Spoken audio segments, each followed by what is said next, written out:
लेकिन शाह महमूद कुरैशी इस वक्त मीडिया के नुमाइंदों से बातचीत कर रहे हैं। लगता है कि आज गालिबन आखिरी नशिस्त है और हमारे जो वकला हैं वो अपने दलाइल आज मुकम्मल कर लेंगे। अली जफर साहब अपने दलाइल पेश कर रहे थे और फिर नईम बुखारी साहब ने अपने दलाइल पेश करने हैं और उसके बाद अटॉर्नी जनरल साहब अपने जो नुक्ता नज़र है वो अदालत आलिया के सामने पेश करेंगे। इस वक्त जो सबसे अहम नुक्ता वो ज़ेरे बहस जो है वो है डिप्टी स्पीकर की रूलिंग। तहरीक इंसाफ की असेसमेंट और हमारा तज्जिया ये है कि आर्टिकल 69 बड़ा वाज़ेह है और वो कहता है एक बार्स इंटरफेरेंस इन पार्लियामेंट्री प्रोसीडिंग्स। जो पार्लियामेंट के मामलात हैं वो पार्लियामेंट में रहने चाहिए, ये आर्टिकल 69 की रूह है। और ये भी हमारा नुक्ता नज़र है कि जो स्पीकर की रूलिंग होती है वो फाइनल होती है, फाइनैलिटी का कॉन्सेप्ट है। और ये इसलिए है कि हमारा जो आइन है 73 का आइन, उसमें कॉन्सेप्ट है ऑफ ट्राइकोटमी ऑफ पावर्स कि स्टेट के हर ऑर्गन की अपनी जिम्मेदारी है, मुकन्नना की अपनी जिम्मेदारी है, एग्जीक्यूटिव की अपनी जिम्मेदारी है और जुडिशरी की अपनी जिम्मेदारी है। और जो फ्रेमर्स ऑफ द कॉन्स्टिट्यूशन है, द फाउंडिंग फादर्स, उन्होंने बड़ा वाज़े इस पर अपना जो है मौक़िफ़ दिया हुआ है और हमारे आइन में इस कॉन्सेप्ट को परोया हुआ है। अब हमारी जो जॉइंट अपोजिशन है वो क्या तकाजा कर रही है, वो कह रहे हैं कि डिप्टी स्पीकर ने आइन शिकनी की है। उनका ये जो पिटीशन है उसकी बुनियाद यही है कि डिप्टी स्पीकर ने आइन के मावरा रूलिंग दी है और डिप्टी स्पीकर ने जो एक प्रोसेस था, वोट ऑफ नो कॉन्फिडेंस का प्रोसेस जो जारी हो चुका था, उसको नामुकम्मल छोड़ा और हाउस को अपनी रूलिंग के बाद प्रोरोग कर दिया। और ये उनकी नजर में आइन शिकनी। अब वो कह रहे हैं कि उन्होंने he has scuttled the entire process of no confidence. ये उनकी राय है, हमारी राय उनसे जुदागाना है। और तहरीक इंसाफ का मौक़िफ़ जो है वो मुख्तलिफ है और वो ये है कि स्पीकर के पास रूलिंग का मुकम्मल अख्तियार है और उसका जो फैसला है वो फाइनल है। पर फर्ज कीजिए बकौल उनकी जो रूलिंग है वो फ्लॉड थी। अगर वो फ्लॉड भी थी तो हमारी नजर में हमारा मौक़िफ़ जो हम अदालत उज़्मा के सामने पेश कर रहे हैं वो ये है, फिर भी उसको आर्टिकल 69 प्रोटेक्शन देता है और वो यहाँ उस पर दो आरा हमारी नजर में नहीं है। हमारी नजर में ये जो रूलिंग है स्पीकर की वो जस्टिसेबल नहीं है, ये हमारा मौक़िफ़ है।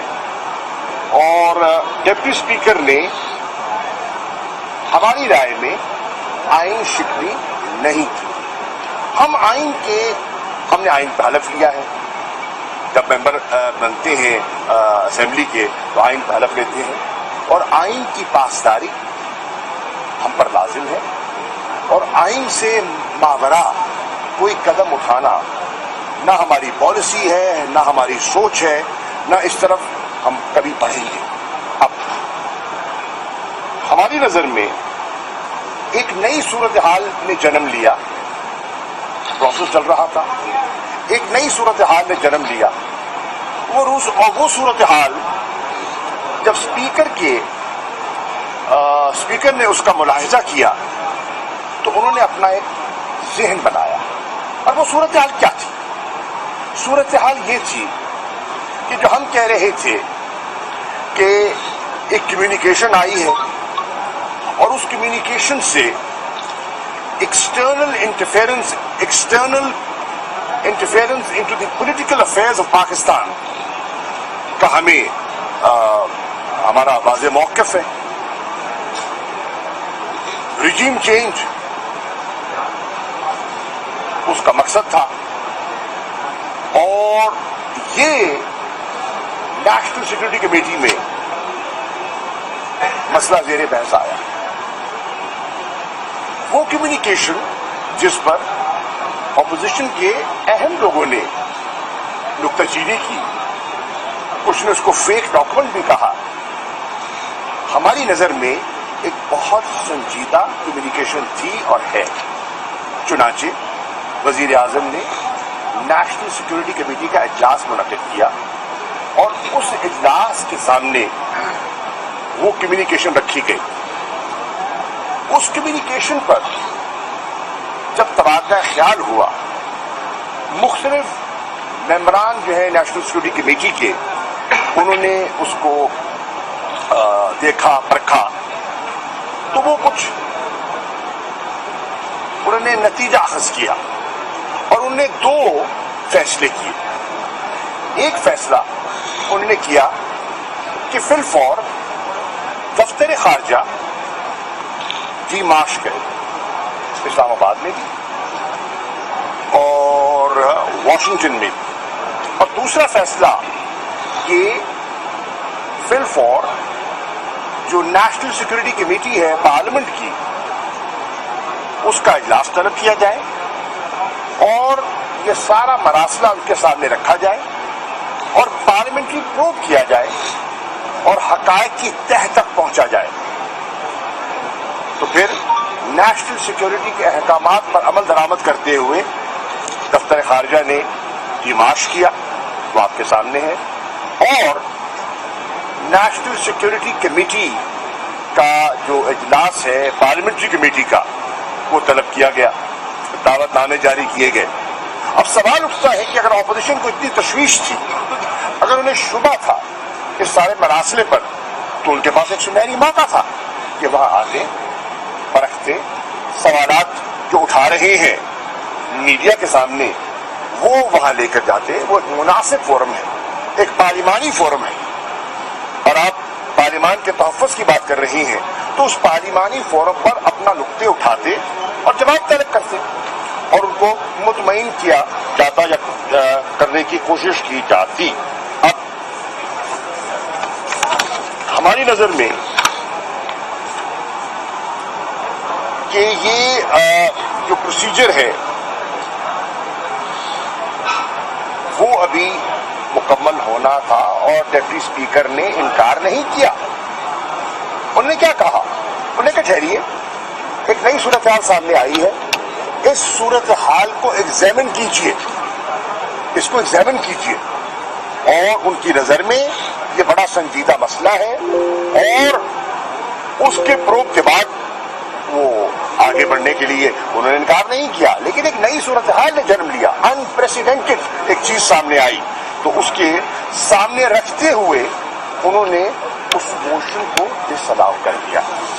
اب جب وہ ڈس الاؤ ہو گیا اور انہوں نے کیا کہا کہ جو فیکٹس ہیں پولیٹیکل انٹرفیئرنس کے جو نیشنل سیکورٹی کمیٹی کے سامنے آ چکے ہیں، وہ can't amount to an effort for regime change. یہ بہت بڑی بات ہے، یہ ایک غیر معمولی چیز ہے اور اس پر نوٹس لینا چاہیے. چنانچہ اب ایک راستہ کیا ہے؟ ایک موقف ہے، ایک اس کے برعکس موقف ہے. تو ایک طریقہ تو یہ ہے کہ اس کا ایک جوڈیشل پروب ہو جائے. عدلیہ خود مختار ہے، آزاد ہے، وہ ایک جوڈیشل کمیشن بھی قائم کر سکتے ہیں. प्रोब कर सकती है, और अगर वो प्रोब करने का फैसला, बाख्तियार वो है, हम दूसरे गुजारिश कर सकते हैं, अगर वो जुडिशियल प्रोब का फैसला करती है तो फिर मेरे चंद सवालात हैं, और वो मैं आज आपके जरिए कौम के सामने रखना चाहता हूं, और ये 7 हैं जो मैं आपके सामने पेश करूंगा. Number 1, isn't it a fact that the document is a formal communication by a representative of the state of Pakistan in a foreign country containing details of a formal meeting? इसको जानिए. ये जो कह रहे हैं कि ये तो बिल्कुल हवा से बातें कर रहे हैं, किसी ने जो कहा कि ये तो दफ्तर खारजा में कॉन्कॉक्ट किया गया है, तो इसको प्रूव होगा ना, ये सही है, ये मन घड़त है, ये क्या है, कौन करेगा? एक मेरा व्यू है, एक आपका व्यू है, तो इसको प्रूव किया जा सकता है. दूसरी चीज, isn't it a fact that in the meeting vote of no confidence was specifically mentioned, and it links with removal of Imran Khan's government as a condition of forgiving Pakistan? क्या उस मरासले में है, नहीं है, नहीं है, उसका प्रूफ कौन करेगा? असलियत कौन के सामने कौन रखेगा? ये भी एक सवाल उठता है. Doesn't it also threaten that in case Imran Khan's government survives, अगर ये नो कॉन्फिडेंस का मोशन इमरान खान की गवर्नमेंट सर्वाइव कर जाती है, तो it would result in isolation and consequences. Isolation and consequences, क्या ये धमकी है या नहीं है? हमारी नजर में न सिर्फ ये पॉलिटिकल इंटरफेरेंस है, ये एक वाज़ेह धमकी है, एक सॉवरेन स्टेट को एक वाज़ेह धमकी है. अब कौन उसको जांचेगा, कौन कहेगा है या नहीं है? Which is the right forum? मैं समझता हूं कि जुडिशियल कमीशन इसको प्रूव कर सकता है, इसके हकायक जान सकता है. फिर number 3, didn't the National Security Committee declare it as an interference in Pakistan's internal affairs and decided that demarche be given as earlier recommended by the ambassador? अब नेशनल सिक्योरिटी कमेटी जो एम्बेसडर का मरासला है, जिसमें वो कहता है कि दो गुफ्तगू हुई है, वो इतनी संगीन है, इतनी हसास है कि उनकी नजर में एक डिमाश बनता है, कि उनकी सिफारिश है. हमारे सफीर की वॉशिंगटन में जो कायदात थे डॉक्टर असद नजीर खान, उनकी ये सिफारिश है. अब सवाल ये है, दफ्तर खारजा उसको एग्जामिन करता है, मेरी नजर में वो चीज आती है, हमारा क्या मौकिफ है? हम foreign office of Pakistan and as the foreign minister of Pakistan, अब तो मैं नहीं हूं, जब था तो मैं भी इस राय पर आया कि बिल्कुल ये डिमाश बनता है और डिमाश होना चाहिए. और फिर हमारे मौकिफ को तायद कर दिया नेशनल सिक्योरिटी कमेटी ने. अब ये देखिए, कड़ी से कड़ी मिलाई है, ambassador, foreign office, foreign minister and national security committee. अब ये मामूली बात नहीं है. आगे चलिए. Number 5, inquiry be held to give findings on above points and probe be undertaken. अगर इतनी हसास मामला है तो फिर इसकी इंक्वायरी करा ली जाए, इसका प्रोब हो जाए, ताकि दूध का दूध और पानी का पानी हो जाए. Number 6, this would require identifying patterns from data of meetings held by diplomats of a particular country, especially with opposition leaders and PTI dissidents in the past couple of months. ये एक दिन में नहीं हुआ, ये एक नशिस्त नहीं है, ये एक मीटिंग नहीं है, एक पैटर्न है. यहाँ सफारतकार जो है वो मंसूबाबंदी करनी शुरू कर दी, राब्ते शुरू कर दिए, मिलना शुरू कर दिया. और किनसे मिलते हैं? अपोजिशन के रहनुमाओं से. किनसे मिलते हैं? पीटीआई के उन लोगों से जिन्होंने अपनी वफादारियां तब्दील की, اور جا کے وہاں بیٹھے، تو یہ بھی کوئی معمولی نوعیت کی چیز نہیں ہے. Such data is on record. This data is on record. اب یہ ریکارڈ پر ہے، نہیں ہے، ملا، کون ملا، کس سے ملا، کہاں ملا، اس کا پروف کون کرے گا؟ یہ حقائق قوم کے سامنے کون رکھے گا؟ یہ بھی دیکھنے والی بات ہے، اور ہم سمجھتے ہیں یہ امپورٹنٹ ہے. Also data of meetings held outside the country. کچھ یہاں ہوئی، کچھ وہاں ہوئی، یہ کون پروو کرے گا؟ حقائق قوم کے سامنے کون رکھے گا؟ میں سمجھتا ہوں کہ ایک جوڈیشل کمیشن ہی ہے ایک ایسا معتبر فورم جو اس بات اور اس نتیجے پہ پہنچ سکتا ہے کہ حقائق کیا ہے. پھر ساتواں پوائنٹ، میرا آخری point, the inquiry body will also give findings after due probe on each of the relevant observations raised by various members in the National Security Committee. اب وہاں ممبرز تھے، انہوں نے جب وہ ڈسکشن ہو رہی تھی تو ان کی آبزرویشنز تھی. وہ آبزرویشنز کیا تھی، اس کا نچوڑ کیا تھا، اس کا نتیجہ کیا نکلتا ہے، وہ کون جانچے گا، وہ کون پرکھے گا، اور حقائق لوگوں کے سامنے اور تاریخ کی نظر کون کرے گا؟ یہ ہے سوال. اب میں سمجھتا ہوں کہ آج سے ایک آدھ دن پہلے مریم نواز صاحبہ نے اور پیپلز پارٹی کے کچھ قائدین نے، جس میں یہ کچھ گیلانی فیملی کے لوگ بھی ہیں، انہوں نے اس کمیونیکیشن کو کہا کہ تو من گھڑت ہے. بھئی اگر من گھڑت ہے تو آئیے پروو کر لیتے ہیں. آپ کو تشویش ہے، ہم تو سمجھتے ہیں کہ حقیقت پر مبنی ہے. اگر آپ کو کوئی شک و شبہ ہے تو دور کر لیں، اور کون کرے گا؟ مناسب فورم کیا ہے اس کو دور کرنے کا؟ ایک اس کے ساتھ دوسرا الزام لگاتے ہیں وہ کہ جو ایمبیسڈر ہمارے تھے ان کو ایبرپٹ طریقے سے واشنگٹن سے ٹرانسفر کر دیا گیا تاکہ کوئی سوال جواب کا سامنا نہ کرنا پڑے اور کوئی امبیرسمنٹ نہ ہو.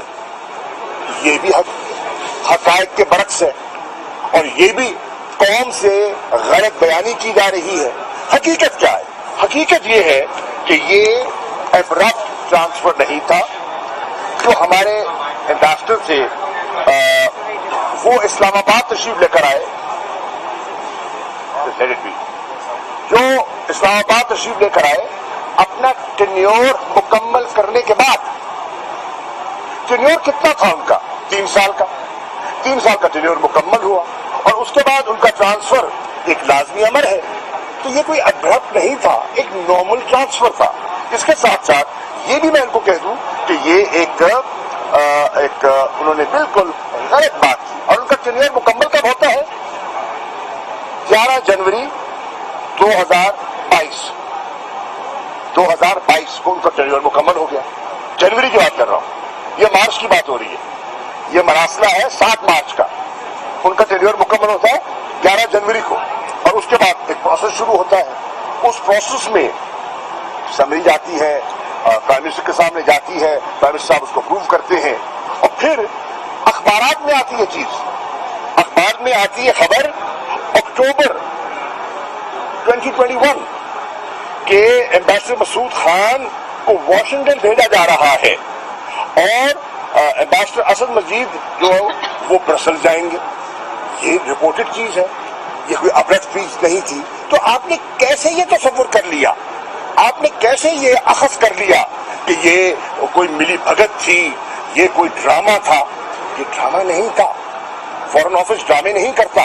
فورن آفس ایک سنجیدہ انسٹیٹیوشن ہے، وہاں ذمہ دار لوگ بیٹھے ہیں، پروفیشنل لوگ بیٹھے ہیں اور اپنا کام جانتے ہیں.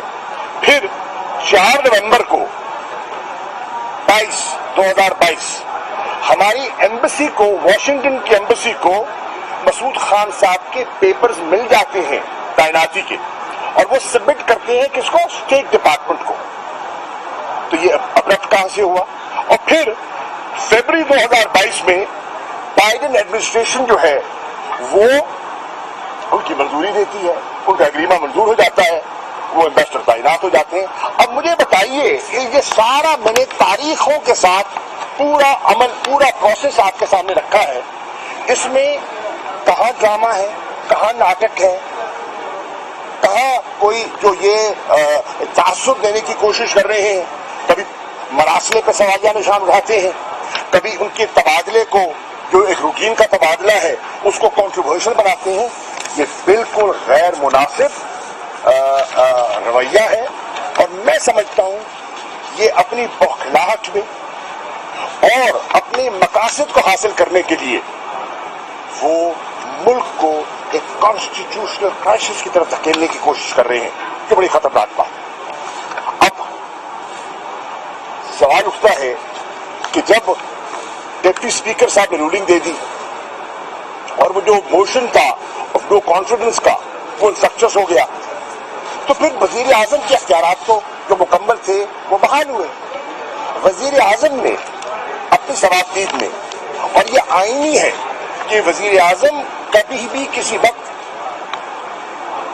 अपनी सवाबदीदी अख्तियार को इस्तेमाल करते हुए वो सदर को एडवाइज कर सकते हैं असेंबली की डिसोल्यूशन के बारे में। चुनाचे वजीर आजम ने एडवाइस भेजी और सदर साहब ने उसको एग्जामिन किया और एग्जामिन करने के बाद असेंबली का डिसोल्यूशन हो गया। और डिसोल्यूशन सिर्फ नहीं हुआ, डिसोल्यूशन के बाद प्रोसेस आगे चला गया, नाम के मांगने शुरू कर दिए और तहरीक इंसाफ ने तो नाम भी तजवीज कर दिया। अब सवाल है, क्या ये कायदे हिज़्ब इख्तिलाफ शहबाज शरीफ की आईनी जिम्मेदारी नहीं है कि वो नाम दें? वो नाम देने से क्यों कतरा रहे हैं? और अगर कतरा रहे हैं तो अपनी आईनी जिम्मेदारी से वो जो है वो पहलू जो है वो पहलू तली कर रहे हैं, सुबकदोश हो रहे हैं। अब मैं समझता हूं अपोजिशन कहती क्या रही है, और ये कौम ये सुनने की बात है, जानने की बात है। पूरे 3.5 साल ये सारे जो इस वक्त कोर्ट में बैठे हैं अपोजिशन वाले, ये एक ही राग अलापते रहे हैं कि मुल्क को नए इंतखाबात की जरूरत है। 2018 के मैंडेट को हम मैंडेट तस्लीम नहीं करते, इमरान खान इलेक्टेड नहीं सिलेक्टेड है, ये आप सारी कौम सुनती रही है और हम भी 3.5 साल सुनते रहे हैं। इनकी जो कार्रवाइयां थी पीपल्स पार्टी ने 5 साल पूरे किए, नून ने 5 साल पूरे किए। हमारा भी हक बनता था कि हमें 5 साल पूरे मुकम्मल किए हमारे जाने चाहिए थे, लेकिन इनको रास नहीं आया, हजम नहीं हो रहा था, इनको हजम नहीं हो रहा था। और क्यों नहीं हो रहा था वो भी कौम के सामने आ जाएगा, क्यों नहीं हो रहा था वो। अभी इस पर मैं मजीद अभी बात नहीं करता, मौके आएंगे आगे बात करने के। अब सब्र कीजिए ना भाई, लेट मी फिनिश। अब इन माय ओपिनियन बहसीत एक पाकिस्तान के शहरी के ये बहुत संजीदा सूरत हाल है। ऑब्वियसली अदलिया का फैसला आएगा, हम उसके मुंतजिर हैं, लेकिन मेरी राय में वाहिद हल, बसीर एक पाकिस्तानी की कह रहा हूँ, बसीर एक शहरी की कह रहा हूँ, तहरीक इंसाफ के कारकुन के तौर पे नहीं, वाहिद हल एक फ्रेश मैंडेट है। आवाम सारी सूरत हाल का फैसला करे कि हमने मुल्क को कहाँ लेकर जाना है और मुल्क के मुस्तकबिल का फैसला और बागडोर हम किन हाथों में देनी है, किन हाथों में महफूज होगी। कौन पाकिस्तान की खुददारी का तहफ़्फ़ुज़ करने की अहलियत रखता है, ये है सवाल जिस पर आज कौम को सोचना है। और इस बैकग्राउंड में ये जो है जो केस है वो सुप्रीम कोर्ट में लड़ा जा रहा है। शाह साहब, सवाल आपसे ये है कि क्या 7 से लेके 3 अप्रैल तक इस हद को 27 को क्यों सामने लाया गया? टाइमिंग के ऊपर एतराज है अपोजिशन को, और अपोजिशन कर रही है, अपोजिशन को टाइमिंग के लिए एतराज वो इसलिए कर रहे हैं कि उनको एतराज नजर नहीं आ रहा। वो कहते हैं ना, डूबता तिनकों का सहारा तलाश कर रहा है। देखिए टाइमिंग के अगर आप सामने ले लें तो टाइमिंग के मेरे भाई आप देखें कि फॉरेन ऑफिस ने पाकिस्तान के जो अपना जो कोशिश और काविश के बाद जो 47वां इजलास था ओआईसी काउंसिल फॉर मिनिस्टर्स का नियामे में, उसमें हमने एक कंसेंसस बिल्ड किया कि अगला इजलास ओआईसी का इस्लामाबाद में होगा और उसकी डेट्स का फैसला हो गया कि 22 और 23 मार्च को होगा। खतूत चले गए दावत नामे चले गए, असेंबली हॉल जो है वो वक्फ कर दिया गया, वो सिक्योरिटी के लिए सील कर दिया गया। तो वो प्रोसेस आपके सामने है और हम नहीं चाहते थे कि इस स्टेज पर हमारी तवज्जो उस चीज से हटे, और ये बहुत इंपॉर्टेंट चीज था। और उस इंपॉर्टेंट चीज पर प्राइम मिनिस्टर ने, आपने देखा कि अपने खिताब में, अपने की नोट एड्रेस में उन्होंने कुछ इशारे और हवाले किए। एक नंबर 2, ये इतना हसास मसला था और है कि इस पर इसके पूरे प्रोज एंड कॉन्स को जांचना जरूरी था, और प्राइम मिनिस्टर ने वजन करके प्रोज एंड कॉन्स को देखकर जब वो कायल हुए कि मामले की नौयत इतनी संगीन है कि ये नेशनल सिक्योरिटी कमेटी के सामने रखा जाए, तो उन्होंने अपनी सवाबदीद के तहत नेशनल सिक्योरिटी कमेटी का इजलास बुलाया, तलब किया और वहां लेकर गए, और फिर कहानी आपके सामने है।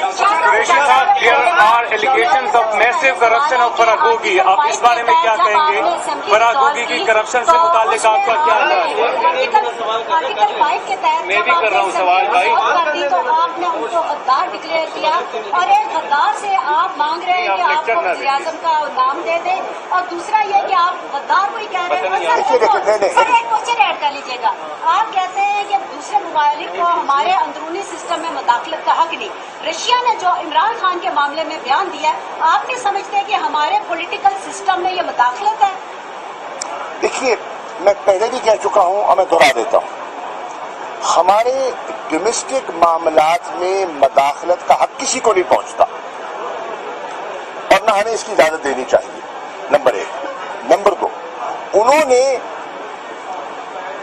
अपनी तशवीश का जिक्र किया है कि एक खुद मुख्तार आजाद मुल्क एक बायलैटरल विजिट के लिए आना चाहता है, हमारे उनके साथ डिप्लोमेटिक रिलेशंस हैं, वो आना चाहता है और उसको धमकी दी जाती है और उसको रोका जाता है। अब मुझे बताइए, किसी खुद मुख्तार सॉवरेन स्टेट को किसी को हक पहुंचता है कि वो इस तरह रोके? नहीं पहुंचता। तो उस पर उन्होंने अपनी तशवीश का इजहार किया है, क्योंकि वो एक बायलैटरल विजिट था, उसका जो यूक्रेन की सूरत हाल है उससे तो कोई ताल्लुक नहीं था। यूक्रेन के साथ हमारे ताल्लुकात अच्छे थे, अच्छे हैं। हमने तो उनको जो ह्यूमैनिटेरियन असिस्टेंस भिजवा सकते थे वो भी भिजवाई है, मैंने खुद रवाना की जाकर एयरपोर्ट पर खुद भेजी, और हमारी तो ख्वाहिश है, और हमने OIC के इजलास में बाकायदा एक कंसेंसस बिल्ड कराने की कोशिश की कि as chair of the OIC CFM जो पाकिस्तान के वजीर खारजा हैं, वो अपना उन्हें इजाजत दी जाए कि वो रोल प्ले करें मशावरत से दीगर अहम इस्लामी ममालिक से। और इस्लामाबाद डिक्लेरेशन में जो आया है, आप पढ़ लीजिए, उसमें उसका जिक्र है। और फिर चीन ने भी उसकी तारीफ की है कि अगर ये पीस प्रोसेस को आगे बढ़ाने के लिए, for a peaceful resolution of this crisis, of this conflict के लिए अगर OIC आगे बढ़ती है तो चीन भी उनकी मावनत करेगा। तो ये तो एक पॉजिटिव रोल प्ले किया है हमने, हम नॉन पार्टीजन रहकर हमने पॉजिटिव रोल प्ले किया है, हमने किसी की साइड नहीं ली, किसी की मुखालफत नहीं की। शाह साहब, नेशनल सिक्योरिटी कमेटी की मीटिंग्स के शाह महमूद कुरैशी मीडिया के नुमाइंदों से बातचीत कर रहे थे, जिसमें उन्होंने कहा कि हमने अपनी तशवीश का इजहार किया है और आज यही मुद्दा हमने अदालत में